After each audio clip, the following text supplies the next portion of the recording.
और यमराज कभी उस घर में किसी भी मरने वाले को लेने नहीं आएंगे। जिसके घर में तुलसी लगा लो भैया, तुलसी लगा लो घर में, काहे कोई यमराज को आने दोगे? सबके घर में तुलसी। कितना सुंदर पहले था।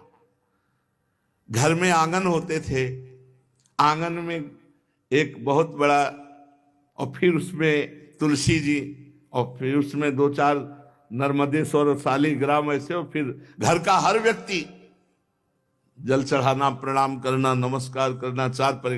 कितनी पवित्र पद्धतियां हमारी थी।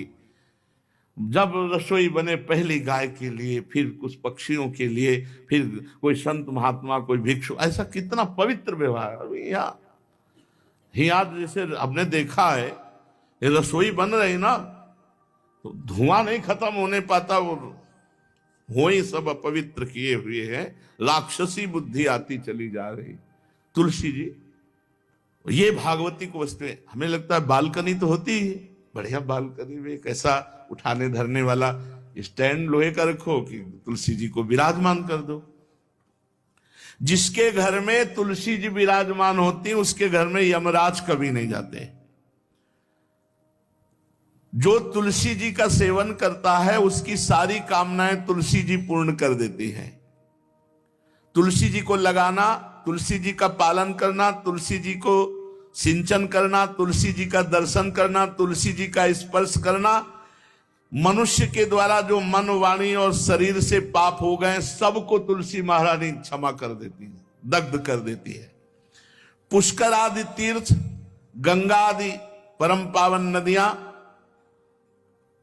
ये सब जो स्नान आदि, अवगाहन आदि करने का फल देते हैं, वो केवल तुलसी जी घर में विराजमान है, उसको फल मिल जाएगा। कितने बढ़िया। जो तुलसी जी की नवीन मंजरी प्रभु के चरणों में अर्पित करके प्रणाम करता है, वो चाहे कितना भी अपराध किए हो, वो कभी यमपुरी को नहीं देखेगा, कभी यमराज के पास नहीं जाएगा। जो मनुष्य तुलसी काष्ठ का घिसा हुआ चंदन लगाता है, उसके सारे संचित भस्म हो जाते हैं, और क्रियमाण जो वर्तमान, वो कभी उसको बांध नहीं सकते।